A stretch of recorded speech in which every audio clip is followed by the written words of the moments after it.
করব। 2 নম্বর রাসূলকে ভালোবাসা, 3 নম্বর মা বাবার ভালোবাসা।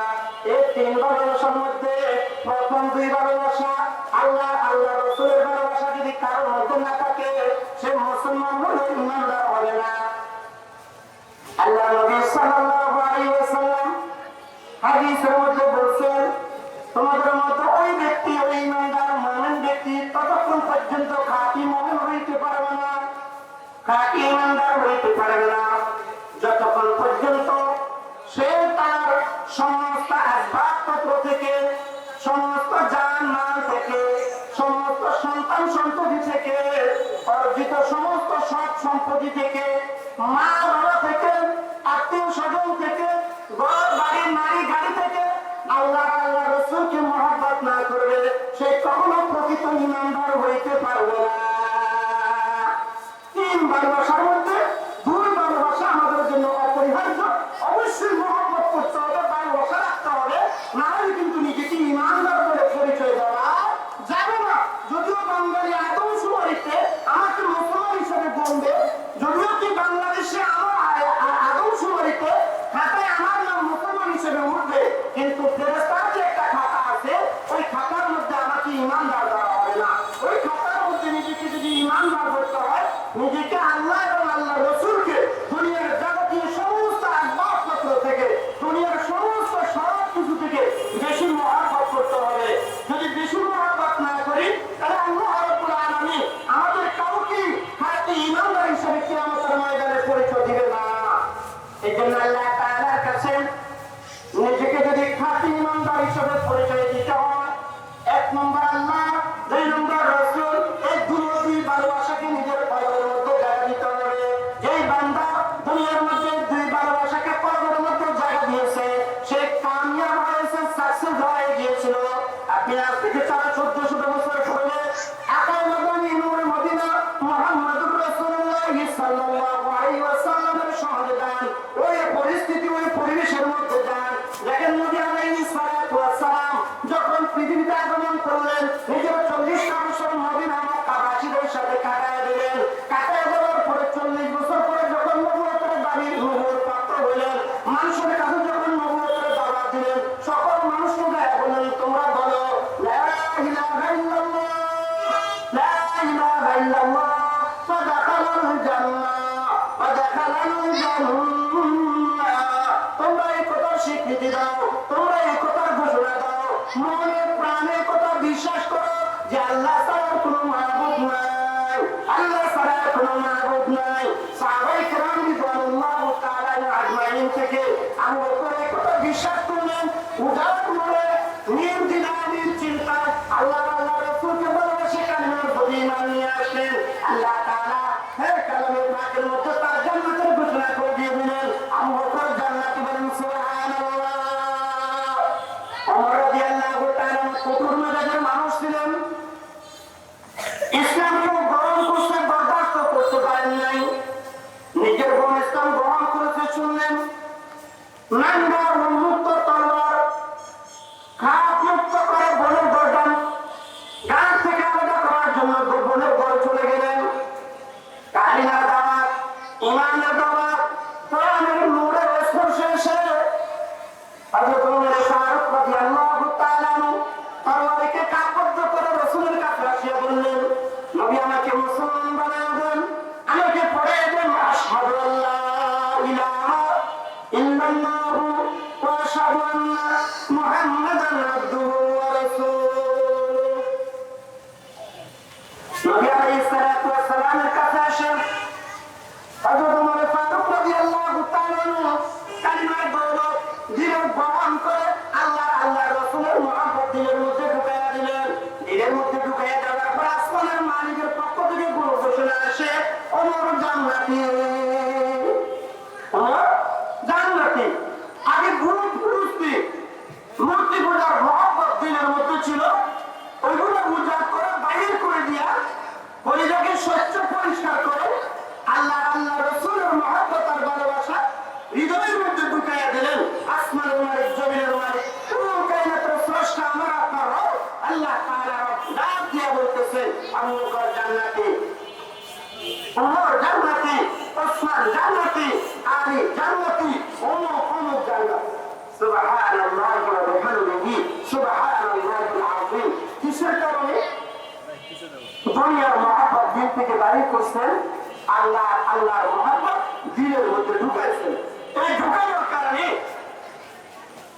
আল্লাহ রাব্বুল আলামিন এত খুশি হয়ে গেছেন, এত খুশি হয়ে গেছেন যে আসমানের পক্ষ থেকে, আসমানের মালিকের পক্ষ থেকে, বড় কালের আরশ কুরসির মালিকের পক্ষ থেকে, জান্নাত জাহান্নামের মালিক আল্লাহর পক্ষ থেকে ঘোষণা পাঠিয়ে দিল, হ্যাঁ তাদেরকে বললেন এদের জন্য আমি জান্নাত ওয়াজিব করে দিয়েছি। আজও দুনিয়ার কোন ইমানদার, দুনিয়ার তাম জগতের ভিতরে যত আসবাবপত্র আছে, যত ধরনের জিনিস আছে, সমস্ত সবগুলোর মহব্বত দিল থেকে বাহির করে একমাত্র আল্লাহ রসুলের মহব্বত দিলের মধ্যে ঢুকে আনবেন। আল্লাহ রসুলের মহব্বত দিলের মধ্যে জায়গা দিয়ে দিবে, ওই ব্যক্তি আল্লাহ তাআলার কাছে মাহবুব হয়ে যাবে, প্রিয় হয়ে যাবে। আল্লাহ রাব্বুল আলামিন কাল কিয়ামতের ময়দানে যে বান্দা দুনিয়া থাকা অবস্থায় তার দিলের ভিতরে, তার কলবের মধ্যে আল্লাহ রসুলকে জায়গা দিয়েছে, অন্য আর কোনো কিছু ঢুকায় নাই, দুনিয়ার মোড় পড়ে নাই, নারীর পর মোড় পড়ে নাই, গাড়ির মোড় পড়ে নাই, ঘরের মোড় পড়ে নাই, অট্টালিকার মোড় পড়ে নাই, আল্লাহ আকবার স্বাবলম্বী হওয়ার পিছনে পড়ে নাই, দুনিয়ার স্বাবলম্বীকে পিছনে রেখে ডিলেট করে দিয়ে জান্নাতের স্বাবলম্বী হওয়ার জন্য আল্লাহ রসুলকে মহব্বত করে দিলের মধ্যে জায়গা দিয়ে নিজেকে ইমানদার হিসেবে পরিচয় করার জন্য আল্লাহর হুকুমগুলো, রাসূলের তরিকাগুলো পুঙ্খানুপুঙ্খরূপে মেনে চললো। আল্লাহ তাআলা কিয়ামতের দিন ডাক দিয়ে বলবেন, ও অমুকের কারুমুক, ও অমুকের ছেলে অমুক, ও আব্দুল্লাহ ছেলে আব্দুল সাত্তার, ও অমুকের ছেলে অমুক, আসো আমি আল্লাহ তোমার জন্য জান্নাত সাজায় রেখেছি, জান্নাতে চলে আস। তাহলে তিন ভালোবাসা যার অন্তরের মধ্যে থাকবে, আল্লাহ জাল্লা জালালুহু তাকে মাফ করে দেবেন। তার দিলের মধ্যে আল্লাহর মহব্বত আসার কারণে, তিন ভালোবাসা তৈরি হওয়ার কারণে আল্লাহ তাআলা তার কুদরতের দিন দিয়ে এই বান্দাকে মহব্বত করবেন। তিন ভালোবাসার এক নম্বর হলো আল্লাহর ভালোবাসা, দুই নম্বর রাসূলের ভালোবাসা, তিন নম্বরটা কি? মা বাবার ভালোবাসা। মাঝাব মহতরম সম্মানিত উপস্থিত মুসলিম কেরাম, শ্রোতা মণ্ডলী, পর্দার থেকে মাইক্রোফোন শ্রবণরত আমার সম্মানিত মা-বোনেরা, প্রথম দুইটা আমার আজকের আলোচ্য বিষয় নয়। আমি যে আয়াত কারিমা আপনাদের সামনে পর্দার মধ্যে তেলাওয়াত করেছি, যে হাদিসে পাক আপনাদের সামনে তেলাওয়াত করেছি, এই হাদিস শরীফ এবং আয়াতে কারিমা হলো তিন নম্বর ভালোবাসা সম্পর্কে, মা বাবা সম্পর্কে। وَقَضَى رَبُّكَ إِلَّا إِيَّاهُ أَلَّا تَعْبُدُوا। আল্লাহ রাব্বুল আলামিন বলতেছেন,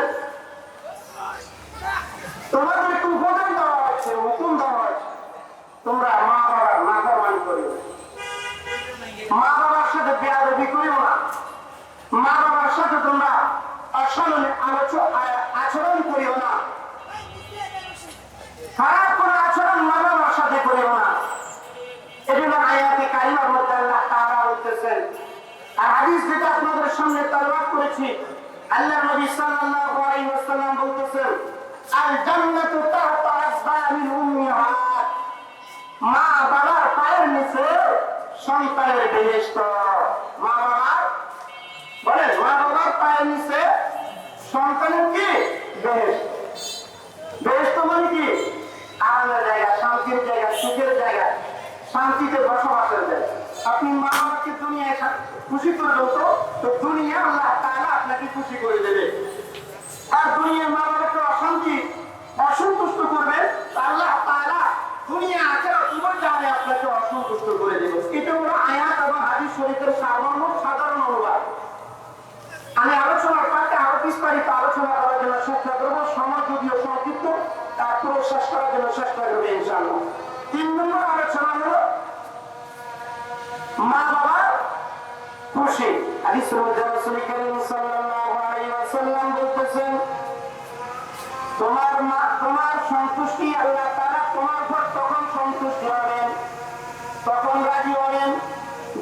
তোমার মা বাবা তোমার উপর রাজি এবং খুশি হবেন, আর আল্লাহ তাআলা তখন তোমার উপর অসন্তুষ্ট হবেন যখন তোমার মা বাবা তোমার উপর অসন্তুষ্ট হবেন। হাদিসের মধ্যে সরওয়ারে কায়নাত সাল্লাল্লাহু আলাইহি ওয়াসাল্লাম বলেন, রিযা রাব্বি ফি রিযাল ওয়ালিদাইন, সাকাতা রাব্বি ফি সাকাতাল ওয়ালিদাইন।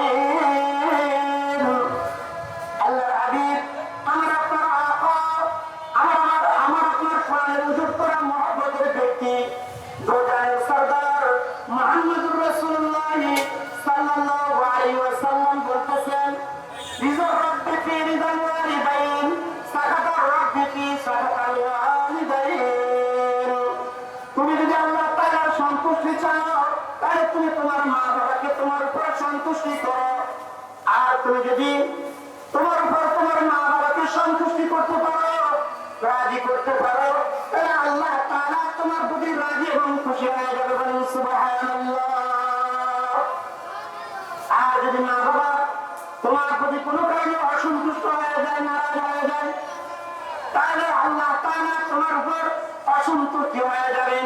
হাদিসের বাণীতে হাদিসের ভাষায় নবীর ভাষায় নবী বলতেছেন, সাকাতার রাব্বি ফি সাকাতাল ওয়ালিদাইন।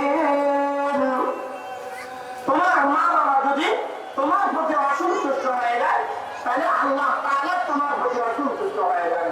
আজকে দুনিয়ার মানচিত্র, আমাদের সমাজে ৮০% মা বাবা সন্তানের কাছে নির্যাতিত, নিষ্পেষিত।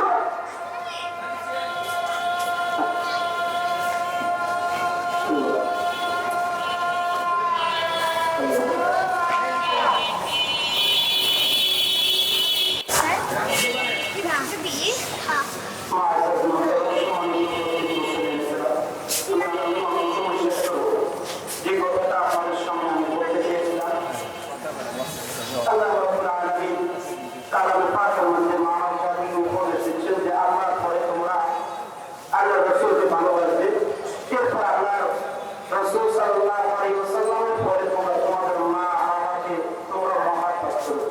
এই বিষয়ে আলোচনা করতে চাই। আমি দুইখানা হাদিস শরীফ আপনাদের সামনে অনুবাদ করেছি।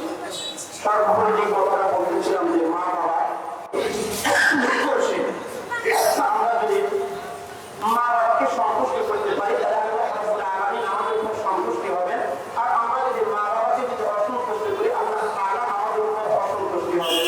এই কথাটা বোঝানোর জন্য বুখারী শরীফের একটা হাদিস আপনাদের সামনে আলোচনা করে আমি আলোচনা শেষ করব।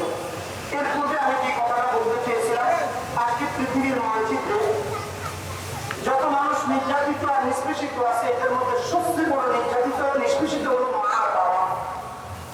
একটা সন্তানকে যখন বিবাহ করায় দেয়, বিবাহ করে দেওয়ার পরের দিন বাসরাত যাওয়ার আগেই স্ত্রী তার মায়ের সন্তানকে, তার স্ত্রীর স্বামীকে পরামর্শ দেয়, আমি এই তোমার পরিবারে থাকতে পারবো না, তোমার মা থেকে বাবা থেকে আমাকে আলাদা করে আলাদা বাসায় আলাদা বাড়িতে আলাদা ঘরে আলাদা সিস্টেমে রাখতে হবে, আমি এত লোকের ভিতরে থেকে তোমার সংসার করতে পারবো না। প্রথম রাতের স্ত্রীর স্বামীকে সবক হলো এটা,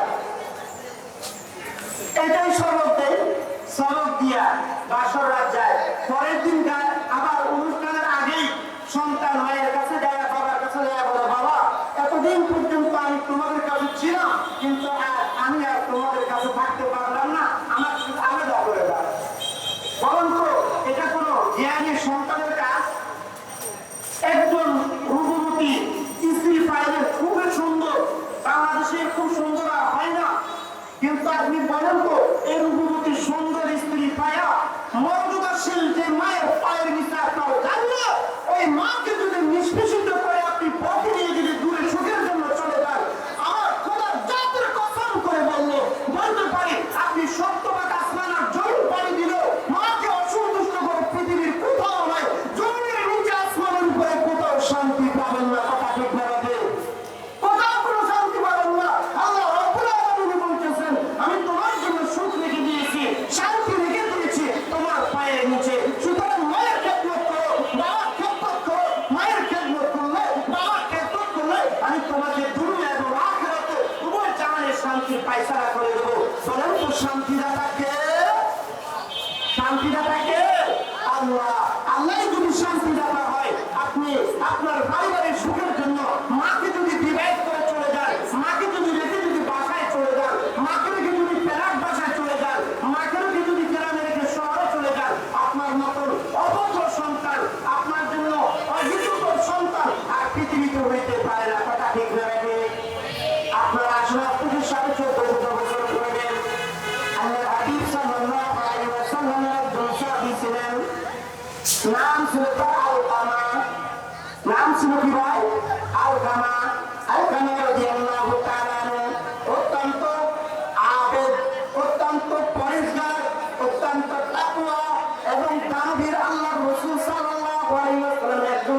শ্বাস তো কোন নামাজ নফল ইবাদত তার থেকে ছোট না, এবং কি কোন সাদাকা থেকে তিনি কখনো মাহরুম যান না।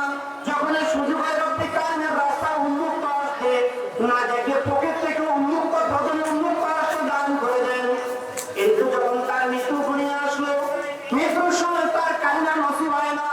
আল্লাহ নবী সাল্লাল্লাহু আলাইহি ওয়াসাল্লামের কাছে আলকামার স্ত্রী দৌড়ে দৌড়ে দেয়, বলে ও দরজানের সরদার, ও মানবতার নবী, রহমতুল নবী, মায়ার নবী, পরিবার প্রতিষ্ঠানী মুহাম্মদুর রাসূলুল্লাহ সাল্লাল্লাহু আলাইহি ওয়াসাল্লাম, আমি আলকামার স্ত্রী আপনার শাহী দরবারে আসলাম। আপনি জানেন আমার স্বামী আমার ঘরের মধ্যে বৃদ্ধ অবস্থায় রোগের সঙ্গে মৃত্যুর যন্ত্রণায় ভুগতেছে। আমি বারবার তাকে কালিমার তাকিম বলছি, প্রিয়তম স্বামী, সুখে দুঃখে কত কষ্ট করে তুমি আমাকে সমস্ত সবগুলো আহার নিতে বন্দোবস্ত করে সবগুলোর ব্যবস্থা করেছো, কখনো তোমার থেকে দূরে যাই নাই। তুমি আমাকে এত ভালোবাসতা, এত প্রীতি আর মহব্বত করবা। আমি দুনিয়ার সমস্ত ভালোবাসার কাছে তোমার ভালোবাসাকে প্রাধান্য করে দিয়ে আমাকে তোমার করে দিয়েছি। আজকে শেষ মুহূর্তে আমি তোমাকে একটু কান্নার তাকিম করি, তুমি আমার সাথে সাথে বলো লা ইলাহা ইল্লাল্লাহু মুহাম্মাদুর রাসূলুল্লাহ। আলকামার স্ত্রী আলকামাকে মৃত্যুর সময়, মৃত্যুর যন্ত্রণার সময় কালিমার তাকিম দিয়েছেন, কিন্তু আলকামা জিব্বা নড়াইয়া কালিমা বলতে পারে না। আলকামার স্ত্রী রসুলের প্রাধান্য, রসুলের প্রিয়তম সাহাবীর করুণ দশা দেখে রসুলের দরবারে মসজিদে নববীর মধ্যে চলে গেলেন। মসজিদে নববীর মধ্যে যারা বললেন, ইয়া রাসূলুল্লাহ, ইয়া হাবিবাল্লাহ, ও আল্লাহর নবী, আপনার সাহাবী আলকামা মৃত্যুর যন্ত্রণায় ভুগতেছেন।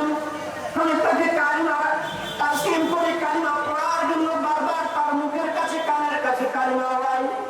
কালিমাকে জোরে জোরে পড়ি, একবার সে আমার সাথে কালিমা পড়ে না। সে মৃত্যুর যন্ত্রণায় অনেক জঠর যতনে অনেক কষ্টের মধ্যে সময় পার করতেছে। আপনি যদি আল্লাহ পাক হুজুরে, আল্লাহ পাকের শাইয়ালাহির দরবারে আলকামার জন্য একটু দোয়া করতেন, তাহলে মনে হয় আলকামা কালিমার দরবারে অন্ধকার করে যাইতে পারতো, মৃত্যুর সময় তার কালিমা নসিব হইতো। আল্লাহ নবী সাল্লাল্লাহু আলাইহি ওয়াসাল্লাম বললেন, আলকামার কালিমা কেন নসিব হবে না? আমার তো বুঝে আসে না। সে তো অনেক বদান্যশীল ছিলেন, দানশীল ছিলেন, তাহাজ্জুদ গুজার ছিলেন, তাকওয়া এবং পরহেজগার তার মধ্যে 100তে 100 ছিল, কিন্তু পরিমাণ কম ছিল না। আমলের মধ্যে সবার অগ্রসর ছিলেন, আখলাকের মধ্যে সবার সামনে ছিলেন, ইসলামের জন্য কোরবানির মধ্যে সবার সামনে ছিলেন, সমস্ত ইবাদত তার মধ্যে পাওয়া যায়। তারপরেও কেন আলকামার কালিমা নসিব হবে না? আল্লাহ নবী সাল্লাল্লাহু আলাইহি ওয়াসাল্লাম নবুয়তি মস্তিষ্ক নিয়ে চিন্তা করে চোখ বন্ধ করে বললেন, ও আলকামার স্ত্রী, আমি তোমার কাছে একটা প্রশ্ন করি, দয়া করে প্রশ্নের উত্তরটা তুমি দিবা। আমি তোমার কাছে জানতে চাই, আলকামার মা জীবিত আছে কি মারা গেছে? আলকামার মা আছে কি নাই? এই প্রশ্নের উত্তরটা আলকামার স্ত্রীর কাছে দো জাহানের মানবতার মুক্তির দূত আমার আপনার আকা সরওয়ারে কায়নাত মুহাম্মদুর রাসূলুল্লাহ সাল্লাল্লাহু আলাইহি ওয়াসাল্লাম জানতে চাইলেন। আলকামার স্ত্রীর পক্ষ থেকে উত্তর আসলো, আল্লাহ রাসূল, ও দয়াল নবী, অবশ্যই তিনি জীবিত আছেন, কিন্তু তার সাথে আমাদের কোনো সম্পর্ক নাই। শাশুড়ির সাথে সম্পর্ক নাই, মানে আলকামা স্ত্রীর পরামর্শ করে সন্তান স্ত্রীর ধোকায় পড়ে মায়ের সাথে সম্পর্ক ছিন্ন করে মায়ের ঘর থেকে আলাদা হয়ে মাকে পাহাড় জরাজীর্ণ ঘরের মধ্যে রেখে চলে আসলেন, নিজে আলাদা হয়ে শান্তিতে সুখে শান্তিতে রইলেন। এজন্য মৃত্যুর আজরাইল যখন আলকামার কাছে আসলো, ঘটনা সংকেত করে দিচ্ছি, মৃত্যুর আজরাইল যখন ফেরেশতা যখন আলকামার সামনে আসলো, আলকামার কালিমা নসিব হচ্ছে না। কারণ রাসূল কারীম সাল্লাল্লাহু আলাইহি ওয়াসাল্লাম হাদিসের মধ্যে বলছেন, সাকাতা রাব্বি ফি সাকাতাল ওয়ালাদাইন, মা বাবার